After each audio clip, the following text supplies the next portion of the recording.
레디강 여러분 안녕하세요. 염원수입니다.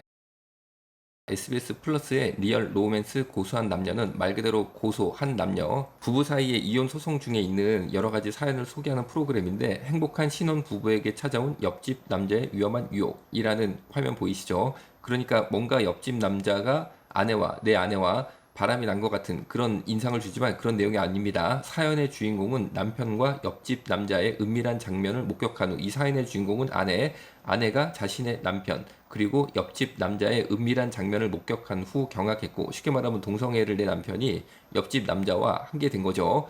결혼 생활을 포기를 앞두고 갈등을 해서 소송을 해야 되냐, 이혼 소송을 해야 되냐, 이런 갈등을 하고 있다라는 내용입니다. 여기에 대해서 보여주기식 결혼이 필요했던 것 같다. 여자는 희생양이다. 이런 내용입니다.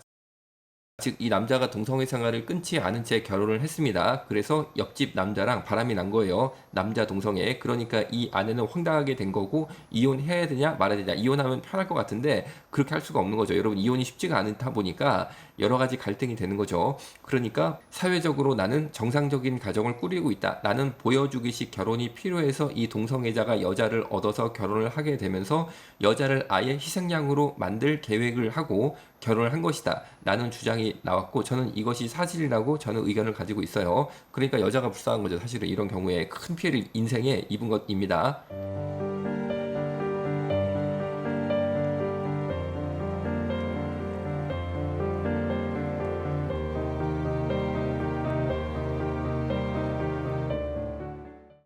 또 다른 사연도 같은 프로그램에 소개가 되는데 이현 변호사가 출연자예요. 이 변호사가 맡은 사건에 대해서 소개를 하셨는데 명절에 시댁 가는 것을 꺼리던 아내가 어느 날부터 갑자기 시댁에 가고 싶어 했다. 라며 자신이 실제 담당했던 사건을 전했습니다.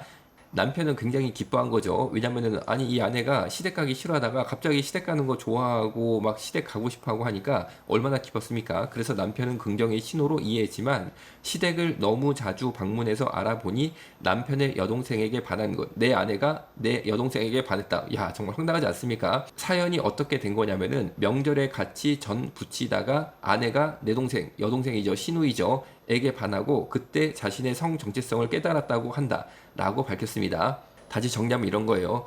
명절에 내 아내가 전을 부치러 시댁에 갔다가 같이 전 부치다가 내 여동생, 아내 입장에서 보면 시누이죠, 그 사람한테 확 반해버렸어요. 그래서 내가 여자 동성애자구나 라는 성 정체성을 깨달아서 이제는 내 여동생 만나려고, 시누이 만나려고 시댁에 팍 넘어가가지고 애정 공세를 펼치다가 남편한테 걸린 거죠. 어떻게 며느리가 남편의 여동생한테 반해가지고 시누이한테 반해가지고, 아니 이거 무슨 뭐 이거 정말 안 되는 얘기잖아요. 여러분 상식적으로 생각해도. 그러니까 이런 수렁에서 건져내야 되는데, 그런데 더 큰 문제가 뭐냐면은 이 사회적으로 성 정체성이라는 말을 쓰면은 누구도 건드릴 수 없는 그런 시대가 돼서 조금만 치료받으면은 정상적인 가정생활을 할 수 있는 이런 가정도 성 정체성이니까 어쩔 수 없지 않냐. 그냥 가정 깨버려야 된다. 너는 그냥 레즈비언이다. 이렇게 정의를 내려버리는 이런 사회적 분위기가 일부 조성된 것에 대해서 저는 상당히 우려를 하고 있습니다. 여러분, 우리가 기도해서 치료를 받아야 될 분들은 바르게 치료받아서 정상적인 삶을 살 수 있도록 우리가 도와주는 것이 예수님의 사랑이라고 생각합니다. 오늘 여기서 마치겠습니다. 감사합니다.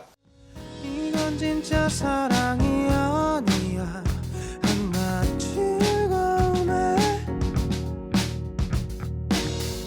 이성 없는 선택이 비극이 될 줄은 몰랐어. 바로 알아 정체성 올바른 우리 정체성 없기로도 바꿀 수 없어 Nature never ever 바로 change. 알아 정체성 건강한 성 정체성